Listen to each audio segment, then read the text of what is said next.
الحمد لله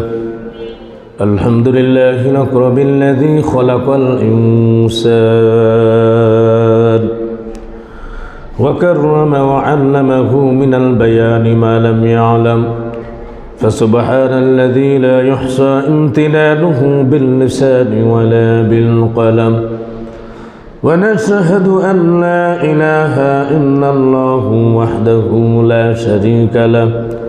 لا شريك له ولا جد له ولا ند له ولا مثل له ولا شبيه له ولا نزير له ولا وزير له، ونشهد أن سيدنا وسندنا وحبيبنا وطبيبنا وطبيب قلوبنا ومولانا محمدا عبده ورسوله الذي يرسل الله تعالى بالحق بشيرا ونذيرا وداعيا إلى الله بإذنه وسراجا منيرا، فقد قال الله تعالى في كلامه المجيد والفرقان الحميد।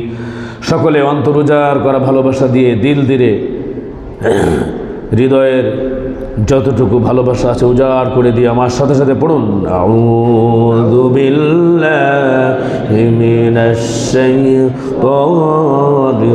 রাজীম, বিসমিল্লাহির রাহমানির রহিম, সুবহানাল্লাযী আসরা বি'আবদিহি লাইলাম মিনাল মাসজিদিল হারাম ইলাল মাসজিদিল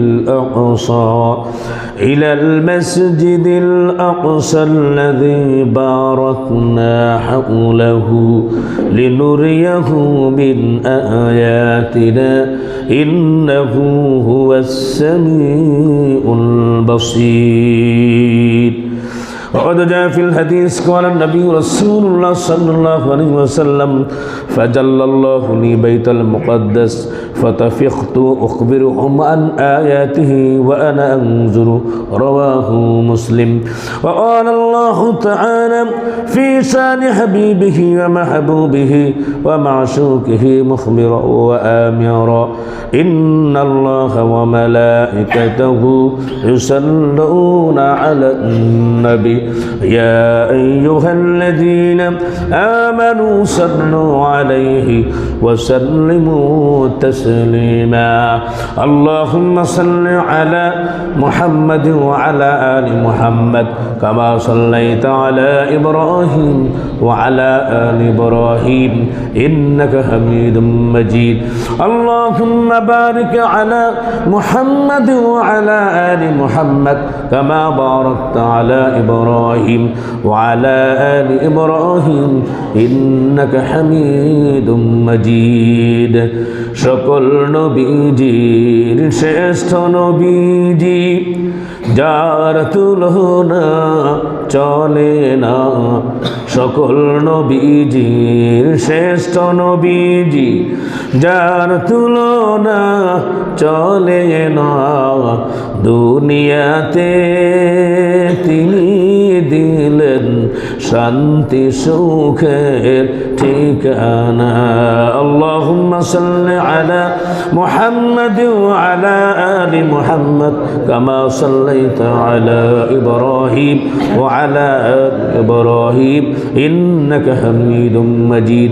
আল্লাহুম্মা বারিক আলা মুহাম্মাদ ওয়া আলা আলি মুহাম্মাদ কামা বারাকতা আলা ইব্রাহিম ওয়া আলা আলি ইব্রাহিম ইন্নাকা হামিদুম মাজিদ। मोहम्मद ने आकर कुफरों को मिटाया, कुफर को मिटा कर सदाकत बताया बलगल औला बिकमालिही कशफत दुजा बिजमालिही असुनत जमीउ खसालिही सल्लु अलैहि वालिही। मोहब्बत जिकिर करी ला इलाहा इल्लल्लाह ला इलाहा इल्लल्लाह ला इलाहा इल्लल्लाह ला इलाहा इल्लल्लाह ला इलाहा इल्लल्लाह ला इलाहा इल्लल्लाह ला इलाहा इल्लल्लाह मुहम्मदुर रसूलुल्लाह সাল্লাল্লাহু আলাইহি ওয়াসাল্লাম। আলহামদুলিল্লাহ। উপস্থিত ঐতিহ্যবাহী বাইতুন্নুর জামে মসজিদ কমিটির সম্মানিত সদস্যবৃন্দ, দূর দূরান্ত থেকে এলাকা থেকে আগত দিনদার ইমানদার মুত্তাকি ফরেজগার ভাইয়েরা, সম্মানিত মুরব্বিয়ান আকরাম, মুরব্বিয়ান আওয়াম, জাকিরিন শাকিরিন, কোরআন ও হাদিস পিপাসু সম্মানিত দিনদার ভাইয়েরা, আমার কলিজার টুকরা সম্মানিত যুবক ভাইয়েরা, পর্দার অন্তর আড়ালের মুহতারামা মা ও বোনেরা, আসসালামু আলাইকুম ওয়া রাহমাতুল্লাহি ওয়া বারাকাতুহু। আমরা আল্লাহ সুবহানাহু ওয়া তাআলার দরবারে লক্ষ্য করি, শুকর এবং সুজুদ আদায় করছি যে আল্লাহ সুবহানাহু ওয়া তাআলা আমাদেরকে কনকনে শীতকে উপেক্ষা করে গোসল করে পরিষ্কার পরিচ্ছন্ন হয়ে আল্লাহ পাকের ঘরে আমন্ত্রিত অতিথি হয়ে আজকে আমরা জুমার আহ্বানে সাড়া দিয়ে আসতে পেরেছি। ইমানের আওয়াজ উঁচু করে সমস্বরে দিল দিয়ে সকলে শুকর আদার্থে বলছি আলহামদুলিল্লাহ। আর একবার বলছি আলহামদুলিল্লাহ। যে আল্লাহ সুবহানাহু ওয়া তাআলা সমস্ত নবীদের নবী, নবী মুকাররম আফতাবে নবুয়ত শামসুদ্দোজা নবী করিম সাল্লাল্লাহু আলাইহি ওয়াসাল্লাম আখরি জামানার নবী, এই নবীর উম্মত হিসেবে আমাদেরকে ধরাধামে পাঠালেন। আরেকবার শুকর আদায় করে বলি আলহামদুলিল্লাহ। সম্মানিত ভাইয়েরা আমার, নিয়ামতের শুকর আদায় করলে নিয়ামত বাড়িয়ে দিবেন কে? আর নিয়ামত শুকর যদি আদায় করি খুশি হন কে? আল্লাহ সুবহানাহু ওয়া তাআলা খুশি হয়ে যান। এর জন্য আল্লাহ তাআলা বলছেন, বান্দা যে অবস্থায় থাকুক না কেন শুকর আদায় করবে কার? আল্লাহ। এখানে আপনারা যারা আজকে আসতে পেরেছেন, এই যে এই এলাকার ভিতরে অনেক মানুষ আছে এখনও দেখবেন যে ল্যাপের ভিতর শুয়ে আছে, এরকমভাবে কেউ এরকমভাবে জুমার জন্য প্রস্তুতি গ্রহণ করে নাই, এরকম আছে না? নাই, থাকতে পারে। কেউ ব্যস্ত, তাদেরকে মসজিদে আল্লাহ পাক আনেন নাই। আল্লাহ পাকের তৌফিক ছাড়া কোনো কিছু সম্ভব না। হ্যাঁ, প্রচেষ্টা তো নিজের অব্যাহত রাখতে হবে ইনশাআল্লাহ। সম্মানিত ভাইয়েরা আমার, আজকে রজব মাস, আপনারা জানেন শবে মেরাজ রাত সামনে। রজব মাস এবং শাবান মাস খুবই গুরুত্বপূর্ণ মাস। নবী করিম সাল্লাল্লাহু আলাইহি ওয়াসাল্লাম বলছেন, আল্লাহুম্মা বারিক লানা ফি রজব ওয়া শাবান ওয়া বাল্লিগনা রমাদান। খুব গুরুত্বপূর্ণ একটি দোয়া, এটি আমরা পড়ব সবসময় ইনশাআল্লাহ। আল্লাহ তাআলা রজব এবং শাবান মাসে বারাকা দান করো এবং এটা রমজান পর্যন্ত পৌঁছায় দাও। জোরে বলেন আমিন। আর জোরে বলেন আমিন। আল্লাহ আমাদের সকলকে কবুল করেন, বলেন আমিন। আল্লাহ আমাদেরকে ওলি হিসাবে কবুল করেন, আমরা বলি আমিন। আলহামদুলিল্লাহ, আপনারা সবাই আমিন বলেছেন। মাহফিলে গিয়েছিলাম এক জায়গায়, তো সেখানে বলছি আল্লাহ পাক আমাদের সকলকে ওলি বানায় দেখ। আমিন কন। হে আমিন কয় না, চুপচাপ বের সঙ্গে বলেন না কেন? হুজুর আপনারা খালি আমগুলো পড়ে আসেন। এখন কি আমি ওলি হইতে চাই? ওলি হইলে যা নামাজ লাগবে, তাসবিহ লাগবে, দাড়ি লাগবে, টুপি লাগবে, কত কিছু লাগবে। আপনারা ওলি হন না। আমগো দিক দিয়ে এরকম কেন আপনারা দৃষ্টি নিক্ষেপ করেন এরকমভাবে? তীরছড়ি কে লেগা? এখন ওলি হইতে অনেক ঝামেলা না? জোরে বলেন নাউজুবিল্লাহ। আর জোরে বলেন নাউজুবিল্লাহ। বকালম পাগলে বুঝছে কি আর বলছে কি, ঠিক কিনা? জোরে বলেন আল্লাহু আকবার। আচ্ছা, যদি দাড়ি থাকে, নবীর সুন্নাহ থাকে, হ্যাঁ, যদি মাথায় যদি টুপি থাকে, সম্মানিত ভাইয়েরা আমার, তাহলে হ্যাঁ আমাদের সফলতা না বিফলতা? জোরে বলেন কি? সফলতা। আর এখনই তো প্র্যাকটিস করার বেশি সময়। আল্লাহ তাআলা বলছেন, ওয়াফি যালিকা ফালিয়াতানাফাসিল মুতানাফিসুন। ব্যবসায়ীর এরকম একটা চাঙ্গা সময় থাকে, দেখবেন যে ঈদের আগে আপনারা যদি যান, বলবেন এখন করার সময় নেই, ঈদের পরে আসো, কারণ জমজমাট ব্যবসা, হ্যাঁ, রমরমা আয়োজন, ঠিক কিনা বলেন? ঠিক তেমনিভাবে ইমানদার যারা, মুত্তাকি যারা আছে, তাদের ইবাদতের মৌসুম কিন্তু চলে আসছে, গুনাহ মাপের মাস চলে আসছে। নিজের জীবনে যত পাপাচার, অনাচার, অত্যাচার, কামাচার, ব্যভিচার, দুরাচার, সমস্ত গুনাহ থেকে মুক্ত হওয়ার মাস হচ্ছে মাহে রমজান। বলি সুবহানাল্লাহ। এর জন্য রমজান মাস সামনে আসার আগে রজব মাস, এখন এই ফসল বপন করতে হবে। হ্যাঁ, বপন করে শাবান মাস এবং রজব মাসে পরিচর্যা করতে হবে। যেমনিভাবে কৃষক, একজন ফার্মার যেমনিভাবে ক্ষেত খামার যেরকমভাবে চাষাবাদ করে, আগে বীজ বপন করতে হয়, তারপরে আশেপাশে এরকমভাবে কিছু আগাছা আছে এগুলো পরিষ্কার করতে হয়, আগাছা পরিষ্কার করে যখন ঠিকমতো পানি দেয়, যখন পরিচর্যা করে, তখন কিন্তু এই কৃষক হাসি মুখে ফসল উঠিয়ে তারপরে ঘরের ভিতরে ভরে, তারপরে দানের গোলাগুলি ভরে। ঠিক কিনা জোরে বলেন? ঠিক তেমনিভাবে পাপ মুক্ত কেউ আছেন নাকি? জোরে বলেন, কেউ আছেন যে হুজুর আমার কোনো পাপ নাই, গুনাহ নাই? হায় হায়, সামনে রমজান আসতেছে, আমরা সকলেই পাপে, হ্যাঁ আমরা পাপের মধ্যে নিমজ্জিত আছি। তো আমাদের সকলেই উচিত বেশি বেশি করে জান্নাতে যাওয়ার যে প্রতিযোগিতা সেটাই লিপ্ত হওয়া। আল্লাহ তাআলা বলছেন, ইন্নাল আবরারা লাফি নাঈম আলাল আরাইকি ইয়ানজুরুন, যে নেককার যারা, দিনদার যারা, আবরার যারা আছে তারা থাকবে স্বাচ্ছন্দ্যে এবং জান্নাতে। আলাল আরাইকি ইয়ানজুরুন, তারা থাকবে উচ্চ আসনে বসে ট্যাঙ্গির উপর পাউডায়, আর সকল কিছু অবজার্ভ করতে থাকবে, দেখতে থাকবে। তারিফু ফি উজুহিহিম নাদরাতান নাঈম ইসকাউনা ফির রাহিকিম মাখতুম খিতামুহু মিসক ওয়া ফি যালিকা ফালিয়াতানাফাসিল মুতানাফিসুন। জোরে বলেন আল্লাহু আকবার। আল্লাহু আকবার। সম্মানিত ভাইয়েরা আমার, জান্নাতি যারা হবে তাদেরকে সিল ডালা মিস্ক সুবাসিত তাদেরকে পানি খাওয়ানো হবে, জান্নাতি নিয়ামত তাদেরকে দেওয়া হবে। যারা এটা পেতে চাও, আল্লাহ তাআলা বলছেন প্রতিযোগিতা করো, এখনই এরকমভাবে অনুশীলন করার সময়। ডিফেন্সে একটা কথা আছে আপনারা জানেন, কঠিন প্রশিক্ষণ সহজ যুদ্ধ। এর জন্য এখন যে রজব মাস চলতেছে, সামনে শাবান মাস, 2-1টা রোজা রাখবো ইনশাআল্লাহ, ভেঙে ভেঙে রোজা রাখবো। এরপরে বেশি বেশি করে ইবাদত করবো, তাসবিহ পড়বো, তাহলিল পড়বো, আস্তে আস্তে করে এগিয়ে রাখবো ইনশাআল্লাহ। তাহলে রমজান মাস আসলে আর কোনো নিজের সমস্যা হবে না। আল্লাহ পাক আমাদেরকে যথাযথভাবে বেশি বেশি করে সওয়াবের কাজগুলি করার তৌফিক দান করেন, আমরা বলি আমিন। কারণ সওয়াবের কাজ করলে বেশি আল্লাহ থাকেন রাজি খুশি। বলেন, আমরা আল্লাহ পাকে রাজি খুশি করতে চাই কি চাই না? আল্লাহ আমাদেরকে কবুল করেন, আমরা বলি আমিন। সম্মানিত ভাইয়েরা, মেরাজ, শবে মেরাজ গুরুত্বপূর্ণ একটি আজকে রাত। এই মাসে নবী করিম সাল্লাল্লাহু আলাইহি ওয়াসাল্লাম তিনি বাইতুল মুকদ্দাস হয়ে এরপরে সিদরাতুল মুনতাহা তিনি গিয়েছেন। সেখানে আল্লাহ রাব্বুল আলামিন তাকে সম্মানিত করেছেন। এটি নবী করিম সাল্লাল্লাহু আলাইহি ওয়াসাল্লামের বিশেষ একটি সম্মান। সম্মানিত ভাইয়েরা আমার, আপনারা জানেন নবী করিম সাল্লাল্লাহু আলাইহি ওয়াসাল্লামকে আল্লাহ রাব্বুল আলামিন, আমি গত সপ্তাহে জুমাও আপনাদেরকে কিছু টাস্ক দিয়েছিলাম, একটা মিশন দিয়ে আল্লাহ তাআলা পাঠিয়েছেন এই পৃথিবীর ভিতরে। নবীর দায়িত্ব হচ্ছে, রেসপন্সিবিলিটি হচ্ছে এই জমিনের মধ্যে মানুষের তৈরি করা মতবাদ, মানুষের আগুন পূজা, মানুষের এরকমভাবে মূর্তি পূজা, মানুষের এরকমভাবে মানুষকে পূজা, সব কিছু বাদ দিয়া জমিনের ভিতরে ইসলামকে কায়েম করে দিবে, দায়েম করে দিবে, প্রতিষ্ঠিত করে দিবে। এটাই হচ্ছে নবীর দায়িত্ব। কাফের বেঈমানের যতই অপছন্দ হোক না কেন, কোরআনের আয়াতের অর্থ আমি বলছি। যেমন আল্লাহ রাব্বুল আলামিন বলছেন, ওয়াল্লাযী আরসালা রাসূলাহু বিল হুদা ওয়া দীনিল হাক্কি লিইয়ুযহিরাহু আলাদ-দীনি কুল্লিহি ওয়ালাউ কারিহাল কাফিরুন। বলে আল্লাহু আকবার। আল্লাহ রাব্বুল আলামিন নিজে বলেছেন, তিনি তার নবীকে সঠিক দিন এবং হেদায়েতের আলোক বার্তিকা দিয়ে এই পৃথিবীর মধ্যে পাঠিয়েছেন। নবীর দায়িত্ব হচ্ছে মানুষের তৈরি করা যত মতবাদ সব কিছুকে পদদলিত করে ইসলামকে বিজয় করে দিবে। জোরে বলেন না সুবহানাল্লাহ। সেই রেসপন্সিবিলিটি, দায়িত্ব এখন নবীও বিদায় হয়ে গিয়েছেন, সাহাবীরাও চলে গিয়েছেন, আইম্মায়ে মুজতাহিদিন তারাও চলে গিয়েছেন। এই দায়িত্ব এখন উলামা হযরতের উপরে অর্পণ হয়েছে। এর জন্য নবীজি বলেছেন, বাল্লিগু আন্নি ওয়ালাউ আয়া, পৌঁছে দিও আমার বাণী সবার কানে কানে, যা শিখেছো আমার থেকে সবাই যেন জানে। জোরে বলেন সুবহানাল্লাহ। কত জুমায় আসি, কত বয়ান শুনি, কিন্তু কিছু নিয়ে যেতে পারি না, কারণ দিল থাকে অন্য জায়গায়, খেয়াল থাকে অন্য জায়গায়।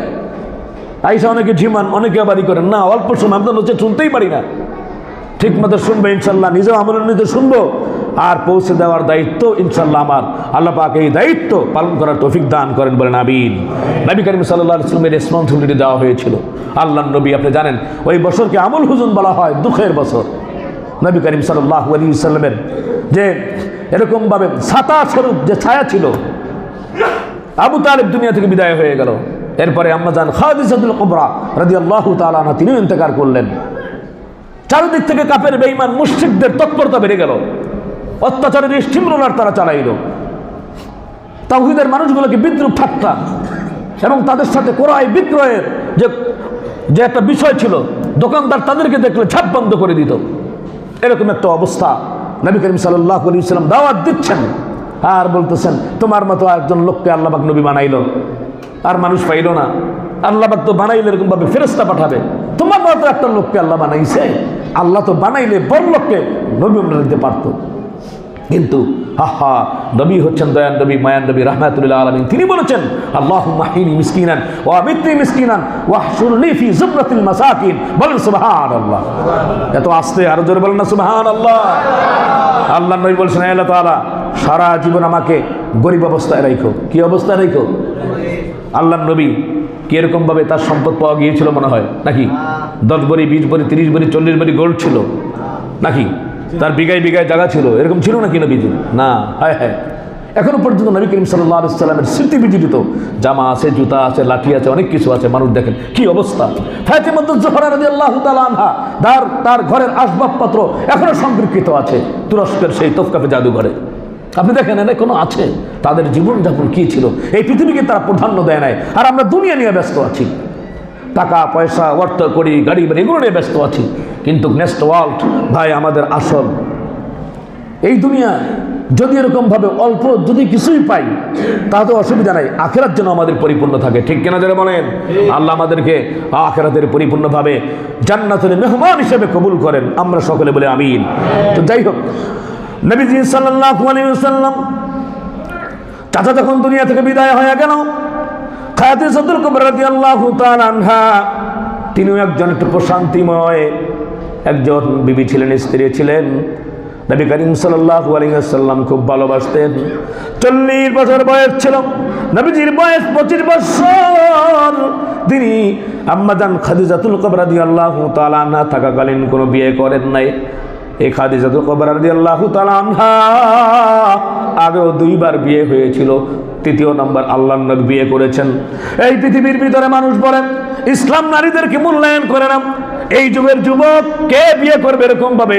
আরবের ভিতরে তার সৌন্দর্য দেখে মেয়ে ছেলে সকলে পাগল হয়ে গিয়েছে। এত সুন্দর চেহারা মানুষের কিভাবে হতে পারে? যেই চেহারা দেখে অনেক কাফের বেঈমান ইসলাম গ্রহণ করেছে, বলেছে না এরকম সুন্দর চেহারার আকৃতি মানুষ কখনো গুনাহগার অপরাধী হতে পারে না। যারা 40টা বছর ধরে নবীজিকে আলামিন বলেছে, এরকম সত্যবাদী আর হতে পারে না। অনেক সমস্যার সমাধান আল্লাহর নবী মিটিয়ে দিয়েছেন। বলেন সুবহানাল্লাহ। হতে পারে না।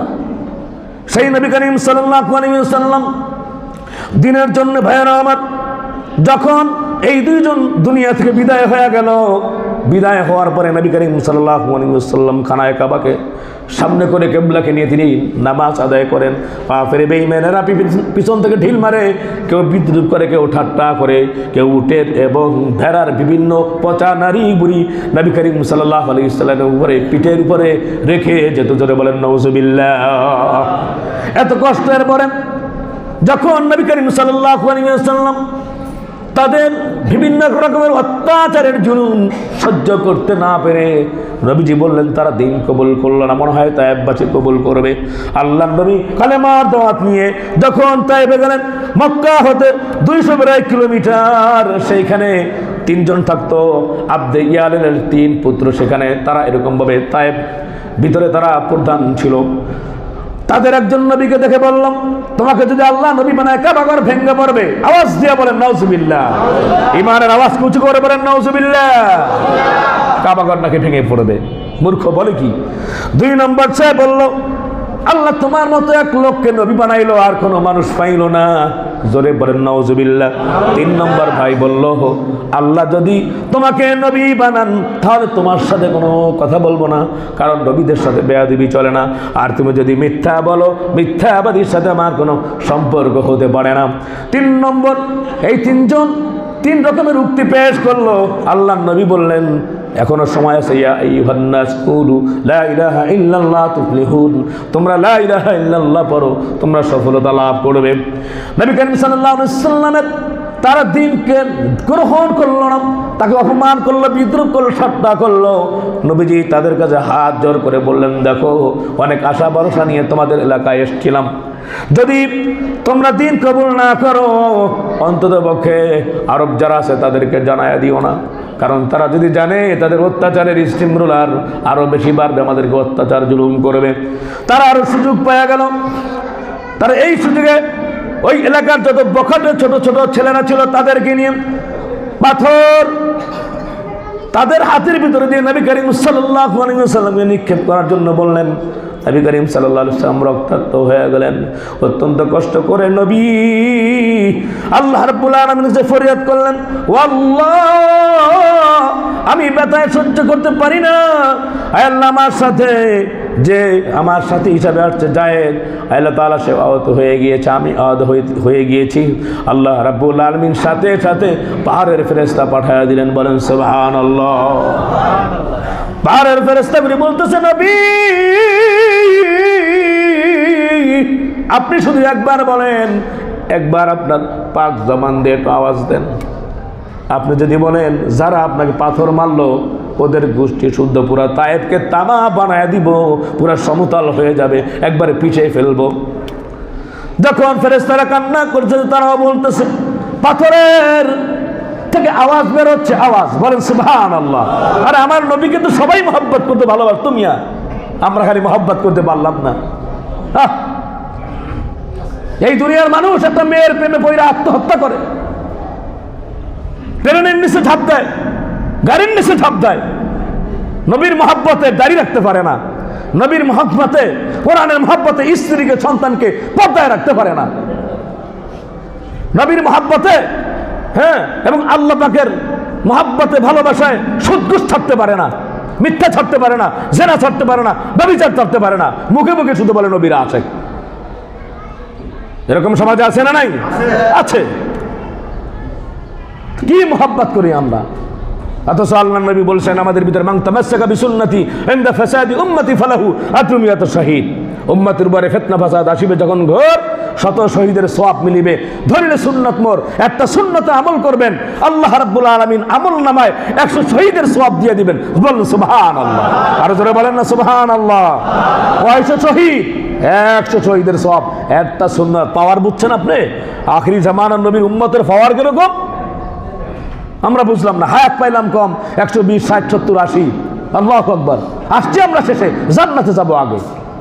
যদি ইমানদার মুত্তাকি ফরজগার হয়, নবীর যদি আশিক হয়, সম্মানিত হাজিরিন, তাহলে অন্যান্য উম্মতের থেকে এই আখিরি জামানার নবীর উম্মত অগ্রগামী থাকবে। বলেন সুবহানাল্লাহ। সম্মানিত ভাইয়েরা আমার, নবী করিম সাল্লাল্লাহু আলাইহি ওয়াসাল্লাম ফেরেশতাদেরকে বললেন, তোমরা চলে যাও, আল্লাহুম্মা হদি কওমি ফাইন্নাহুম লা ইয়ালামুন। আল্লাহ তাআলা তুমি যদি তাদেরকে মাবুদ আল্লাহ তাআলা যদি ধ্বংস করে দাও, শেষ করে দাও, তাহলে তুমি যে কালেমার দায়িত্ব দিয়েছ, ও আল্লাহ, এই কালেমার দাওয়াত আমি কার কাছে পৌঁছাবো? বলুন সুবহানাল্লাহ। ও আল্লাহ, আয় মাবুদ, তোরা এখন চেনে নাই, বোঝে নাই, না বুঝে আমাকে রক্তাক্ত করছে। আল্লাহ তাআলা তুমি আমার উম্মতকে কোনো গজব দিবা না। বলেন না সুবহানাল্লাহ। নাহলে আবু জাহেল বেটা ফুটাঙ্কি করস, আবু লাহাব আয়েশা নবীর গায়ে আবার পাথর মারস বেটা। আল্লাহ তো সহ্য করতে না ভাইরা সূরা লাহাব নাজিল করছে। নবী যদি খালি মুখ দিয়ে একটু বাইর করতো, পুরা আরব তামা তামা হয়ে যেত মিয়া। আল্লাহ নবীর এরকম পাওয়ার ছিল, কারণ এই রাসূলের মহব্বতে ভালোবেসে আল্লাহ পাক সারা তাম জাহান গড়েছেন। আমার মতো 10টা 20টা 14টা 100টা চলে গেলে কিচ্ছু যায় আসে না। আল্লাহ নবী মহব্বত নবী, ভালোবাসার নবী ছিল। আবার নবী আল্লাহু আকবার তার উম্মতদেরকে কত ভালোবাসেন, কত মহব্বত করেন। বলল আল্লাহুম্মা হদি কওমি ফাইন্নাহুম লা ইয়ালামুন। আল্লাহ মাবুদ, তারা চিনে নাই, বুঝে নাই, এদের উপরে আল্লাহ তুমি কোনো আযাব নাজিল করো না। সম্মানিত ভাইয়া আমার, প্রিয় হাজিরিন, তায়েফ থেকে ফিরে আসলো বিষণ্ণ মনে।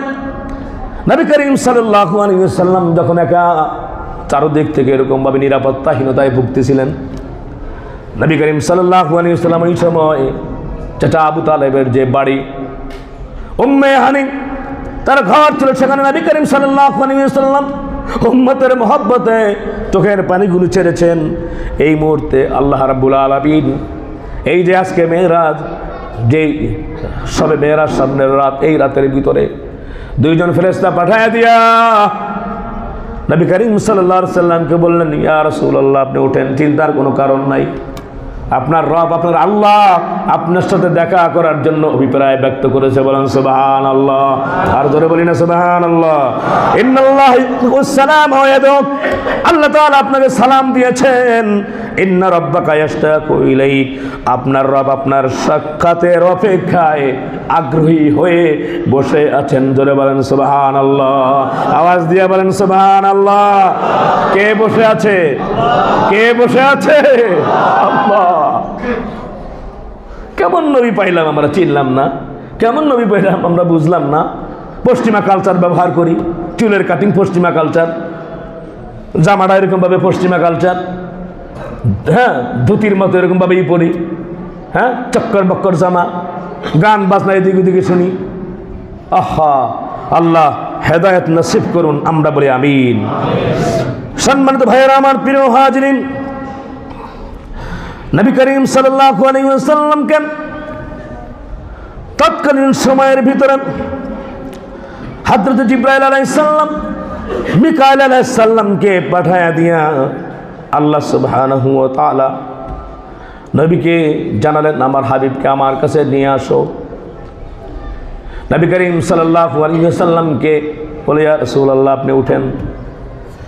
আল্লাহ নবী বললেন, আমি দেখলাম আকাশটা যেন ফিরে গিয়েছে, চমকাচ্ছে। আমাকে উঠিয়ে নেওয়া হয়ে কাবা করে হাতিমের সামনে আমাকে শোয়া ওপেন হার্ট সার্জারির মতো আমার সিনা চাক করা হলো। স্বর্ণের তস্তরিতে জমজমের পানি দিয়া পরিষ্কার করে আবার সেই জায়গায় রেখে দেওয়া হলো। বলেন সুবহানাল্লাহ। সম্মানিত ভাইয়েরা আমার, প্রিয় হাজিরিন, ওই জায়গায় শুধু তাই না, এখনকার অনেকেই এরকমভাবে আল্লাহ পাক বুঝ দান করেন, তৌফিক দান করেন। কিছু কিছু এরকমভাবে মূর্খ বক্তা মুসলিম শরীফের সহিহ হাদিসকে তারা অবজ্ঞা করে। একজন এক টকার বলল, আপনাদেরকে বুঝতে হবে, বলতেছে, রাসূলের আগে কোনো গুনাহ নাই, পরে কোনো গুনাহ নাই, শেষে কোনো গুনাহ নাই, হ্যাঁ, তো সে কাটবে কেন? তার সিনায় ফাঁক করা লাগবে কেন? সেটা আল্লাহ পাকের একটা ইচ্ছা, আল্লাহ পাক কেন করেছেন? তো আল্লাহ পাকের তো মেরাজে যাওয়ার দরকার ছিল না, উহুদের ময়দান দরকার ছিল না, বেটা যুদ্ধে যাওয়ার দরকার কি? আওয়াজ দিয়েন, বুঝতে পারতেছেন কি আপনারা? ওটা যাওয়ার কি দরকার ছিল? আল্লাহ নবী যদি মুখে যদি দোয়া করতেন, দোয়া কবুল হয় নাই? আওয়াজ দিয়ে বলেন, কবুল হয় নাই? কবুল হয়েছে। আল্লাহ রাব্বুল আলামিন তার নবীকে এরকম পাওয়ার দিয়েছেন। নবী করিম সাল্লাল্লাহু আলাইহি ওয়াসাল্লাম নামাজ পড়তেছেন, আগে আমাদের কেবলা ছিল বাইতুল মুকাদ্দাস। এই যে মসজিদুল হারাম থেকে আগে কেবলা কোথায় ছিল? যারা বলেন না, কোথায় ছিল? বাইতুল মুকাদ্দাস আমাদের কেবলা ছিল। কিন্তু নবীজি নামাজের ভিতরে বলতেছেন, কিসের ভিতরে? নামাজের ভিতরে। নামাজের ভিতরে কিন্তু আমাদের কথা বলা, সাংসারিক কোনো বিষয়ে চাওয়া কিন্তু জায়েজ নাই। নামাজ ভঙ্গের কারণ 19টি। 1 নম্বর হচ্ছে নামাজ অশুদ্ধ পড়া, নামাজ হবে না। যতই দরদান মায়াদান যা কিছু করেন না কেন, নামাজ হবে না যদি নামাজ অশুদ্ধ হয়। নামাজ ভঙ্গের কারণ 19টার মধ্যে একটা। এইটার ভিতরে অন্যতম আর একটা কারণ আছে, নামাজের ভিতরে যদি কেউ কথা বলে নামাজ নষ্ট হয়ে যাবে। নামাজের ভিতরে সালামের যদি জবাব দেয় নামাজ নষ্ট হয়ে যাবে। নামাজের ভিতরে যদি যদি শব্দ করে নামাজ নষ্ট হয়ে যাবে।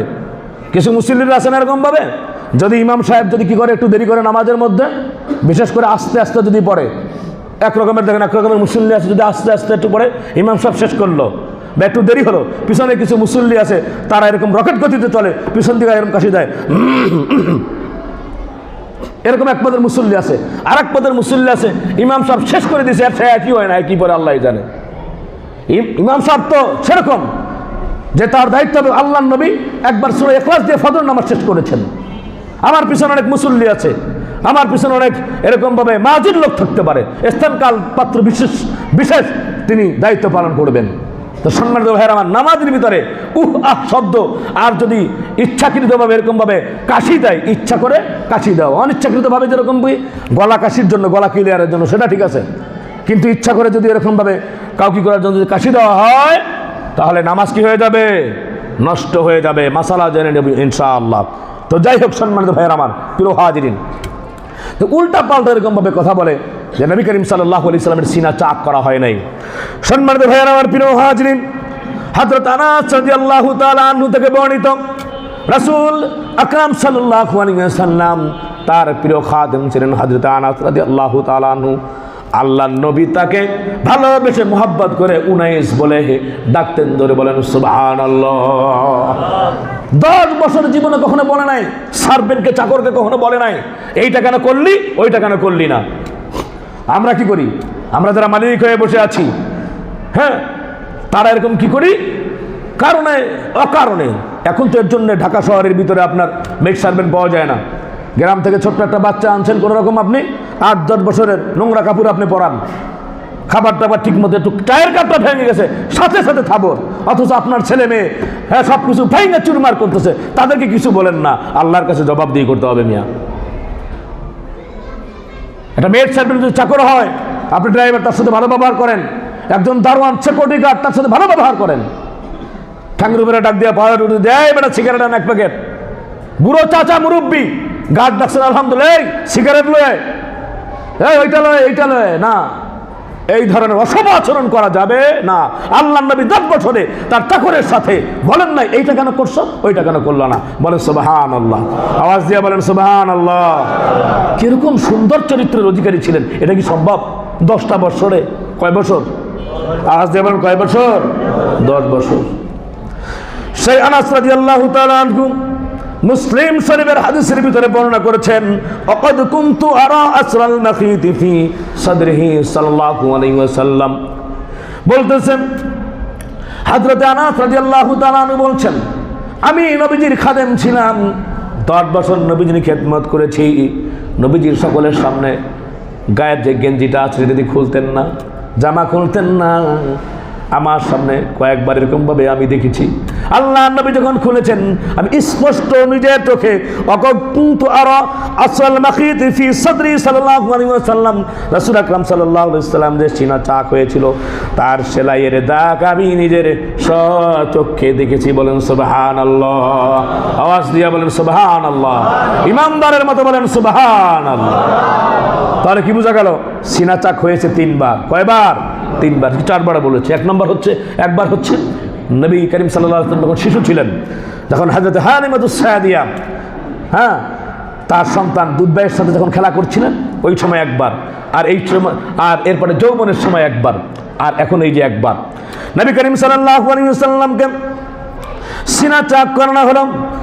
সিনা চাক করানোর পরে সম্মানিত ভাইয়েরা আমার, প্রিয় হাজরিন, আল্লাহর নবী রাসূল আকরাম সাল্লাল্লাহু আলাইহি ওয়াসাল্লাম সামনে একটা বোরাক আনা হলো। আপনারা জানেন বোরাক আনার পরে বোরাকটা কিরকম জানি একটু গরম গরম ভাব, অহংকার অহংকার ভাব।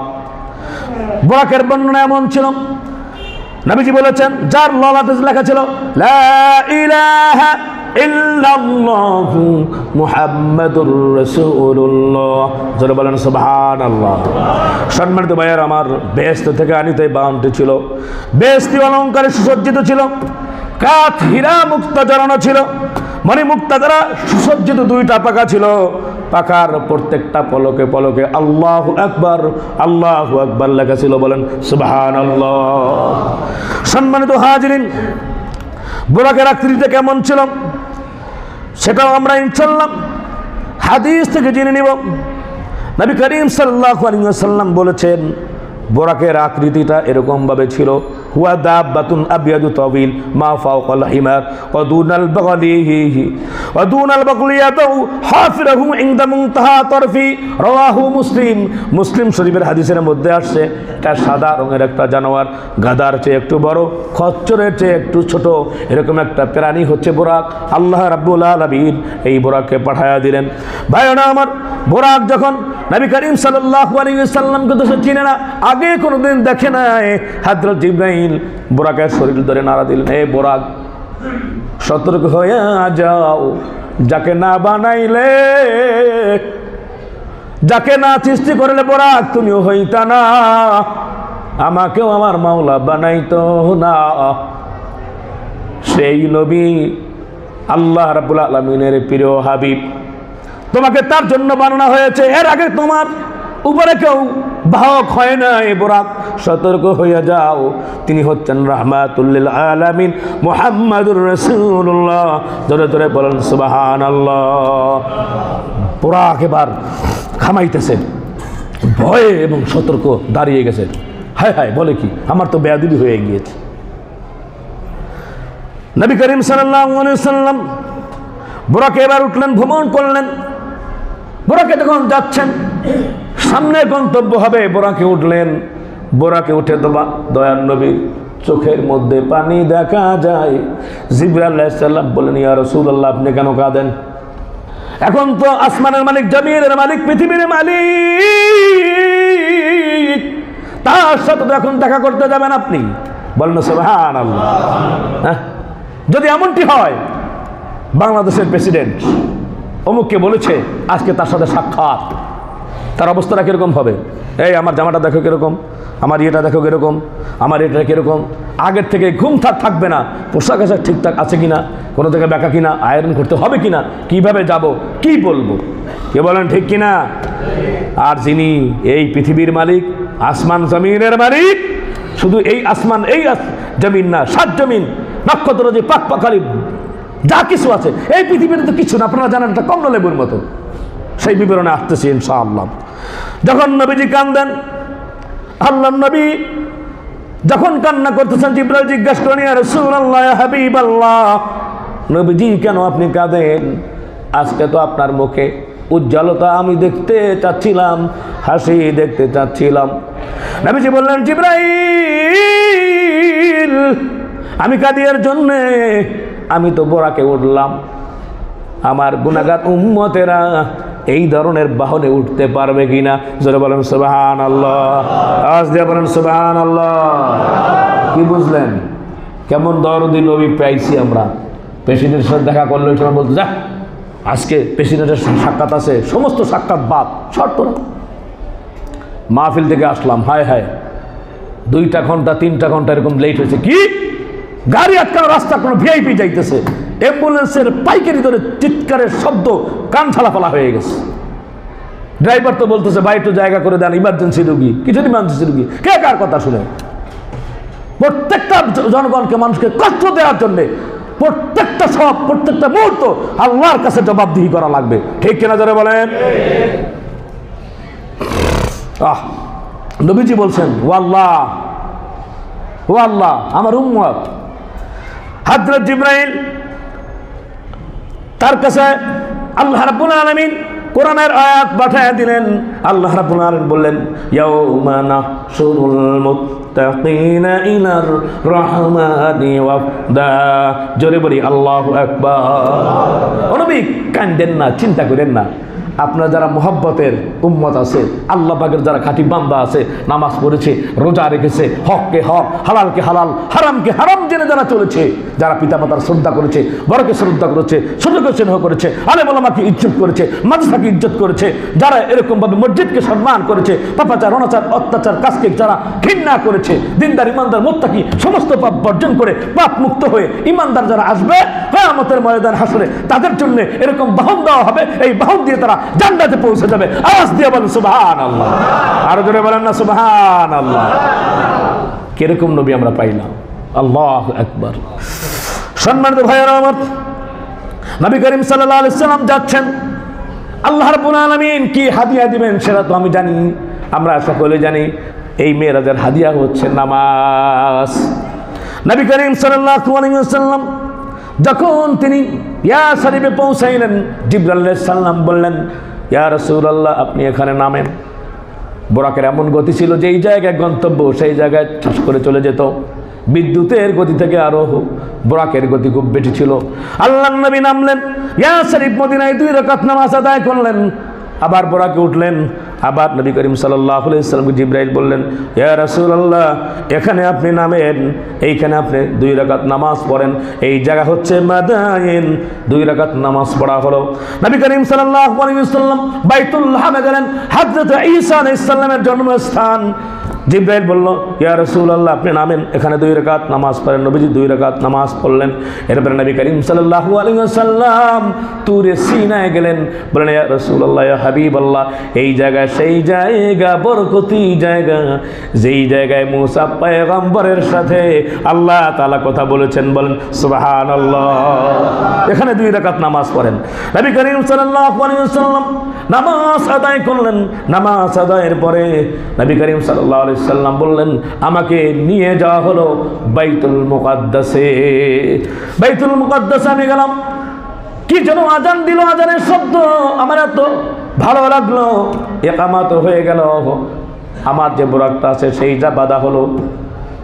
আমি সামনে, সমস্ত পয়গম্বররা পিছনে, ফেরেশতারা পিছনে। হযরত জিবরাইল আমাকে ইমামতির কাতারে দাঁড় করায় দিলেন। মিম্বরে আমাকে সামনে উপস্থাপন করলেন। বলেন সুবহানাল্লাহ। আমি পৃথিবীর সমস্ত পয়গম্বর ফেরেশতাদের সামনে, লক্ষাধিক পয়গম্বর, তার 2 লক্ষ বা মতান্তরে 1 লক্ষ পয়গম্বর যারা আছে, পয়গম্বরের সামনে আমি নামাজের ইমামতি করলাম। বলেন সুবহানাল্লাহ। সম্মানিত ভাইরা আমার, অত্যন্ত চমৎপূর্ণ মনোমুগ্ধকর ঘটনা। নবী করিম সাল্লাল্লাহু আলাইহি ওয়াসাল্লাম, সম্মানিত ভাইরা আমার, প্রিয় হাজিরিন, এক এক করে তিনি আসমানে যাচ্ছেন। নবী করিম সাল্লাল্লাহু আলাইহি ওয়াসাল্লাম প্রথম আসমানে গেলেন। এরপরে হযরত আদম আলাইহিস সালামের সাথে সাক্ষাৎ। আদম আলাইহিস সালামের সাথে যখন তিনি সাক্ষাৎ করলেন, দেখলেন হযরত আদম আলাইহিস সালাম ডান দিকে তাকায়া হাসে, বাম দিকে তাকায়া কাঁদে। বুখারীর বর্ণনা বলতেছে। আল্লাহর নবী সালাম দিলেন। জিবরাইল বললেন, ইয়া রাসূলুল্লাহ, ইয়া হাবিবাল্লাহ, এটি হচ্ছে যাকে আপনি দেখতে পাচ্ছেন, ইনি হচ্ছেন বাবা আদম। জিবরাইল রে, আমি তো দেখলাম ডান দিকে তাকায় তিনি হাসেন, বাম দিকে তাকায় কাঁদেন, কারণ কি? ডান দিকে তাকায় হাসেনের জন্য হযরত আদম আলাইহিস সালাম যখন ডান দিকে তাকান, তখন তিনি তার জান্নাতি সন্তানদেরকে দেখেন আর তিনি হাসেন। বাম দিকে যখন তাকান, বাম দিকে তাকাইলে তিনি জাহান্নামের, দোজখের সন্তানগুলিকে দেখতে পান, এর জন্য তিনি কাঁদেন। যে কথাগুলি বললাম সত্য না মিথ্যা? আওয়াজ দিয়ে বলেন, সত্য না মিথ্যা? উপন্যাস, নোবেল নাটকের কোনো কিচ্ছা? বিশ্বাস হয়? বিশ্বাস করেন ভাই। সম্মানিত হাজিরিন, বর্তমান আসমানে হযরতে আদম আলাইহিস সালাম, দ্বিতীয় আসমানে ঈসা হযরতে ইয়াহইয়া আলাইহিস সালাম, তৃতীয় আসমানে হযরতে ইউসুফ আলাইহিস সালাম, চতুর্থ আসমানে হযরত ইদ্রিস আলাইহিস সালাম, পঞ্চম আসমানে হযরত হারুন আলাইহিস সালাম, ষষ্ঠ আসমানে হযরত মূসা আলাইহিস সালাম, সপ্তম আসমানে হযরত ইব্রাহিম আলাইহিস সালামের সাথে আল্লাহর নবীর সাক্ষাৎ হইল। জোরে বলেন না সুবহানাল্লাহ। সম্মানিত ভাইয়েরা আমার, আসমানের পরিধি এরকম, অবাক হয়ে যাবেন। সূর্য পৃথিবীর তুলনায় 13 লক্ষ গুণ বড়। জোরে বলেন কত লক্ষ গুণ? আওয়াজ দিয়ে বলেন কত লক্ষ গুণ? এই পৃথিবীর মিয়া, এই পৃথিবীর থেকে 13 লক্ষ গুণ বড় মিয়া সূর্য। আপনি চিন্তা করতে পারছেন? একটু গবেষণা করছেন কখনো? 10-5টা লোকবল হইলে, একটা গান থাকলে, কিছু টাকা পয়সা থাকলে মানুষই মনে করে না, মনে করে কি জানে আমি হয়ে গেছি। কি হয়েছো তুমি মিয়া চুনাপুটি? এই পৃথিবীর থেকে 13 লক্ষ গুণ বড় সূর্য। কত লক্ষ? 1300। আওয়াজ দিয়ে বলেন 1300? 13,000? 13 লক্ষ গুণ বড় সূর্য। এখন শোনেন খালি, সূর্য একটা নক্ষত্র, তাও আবার একটা কি নক্ষত্র। এরকম 100 কোটি নক্ষত্র একসাথে যদি হয়, একটা গ্যালাক্সি হয়।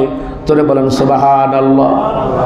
সূর্য একটা নক্ষত্র, এরকম 100 কোটি যদি নক্ষত্র একটা গ্যালাক্সি হয়। আপনারা মনে করছেন হুজুররা বিজ্ঞান ভূগোল কিছুই বোঝে না, হুজুররা না বুঝলে আপনি বুঝবেন না। আরে আমাদের কাছে আপনার যেখানে জ্ঞানের পরিধি শেষ, তাদের কাছে ওহির জ্ঞান। বলেন ঠিক না বেঠি? তাহলে 100 কোটি নক্ষত্র একটা গ্যালাক্সি। বিজ্ঞানীরা বলেছে, এটা তো বিজ্ঞানীরা বলছে, কোটি কোটি গ্যালাক্সি আল্লাহ রাব্বুল আলামিন আসমানে বানায়া রেখেছেন। আসমানে কোটি কোটি গ্যালাক্সি আছে, তাহলে চিন্তা করেন আসমানগুলি কত বড়, আল্লাহ কত বড়। জোরে আওয়াজ দিয়ে দিল দিয়ে বলেন তো একটু আল্লাহু আকবার, সকালে বলেন তো আল্লাহু আকবার। মাশাআল্লাহ, আল্লাহ কত বড় খেয়াল করতে হবে, চিন্তা করতে হবে। সম্মানিত ভাইয়েরা আমার, একমা আসমান দুনিয়া থেকে 500 বছরের রাস্তা সমান দূরত্ব। প্রথম আসমান ফুটবলের মতো গোল, কিন্তু বিজ্ঞানীরা বলছে কমলা লেবুর মতো। এর ভিতরে পৃথিবী, সূর্য, চাঁদ, নক্ষত্র রাজিগুলি আছে। খেয়াল করবেন কিন্তু, সকলের মনোযোগ আকর্ষণ করছি।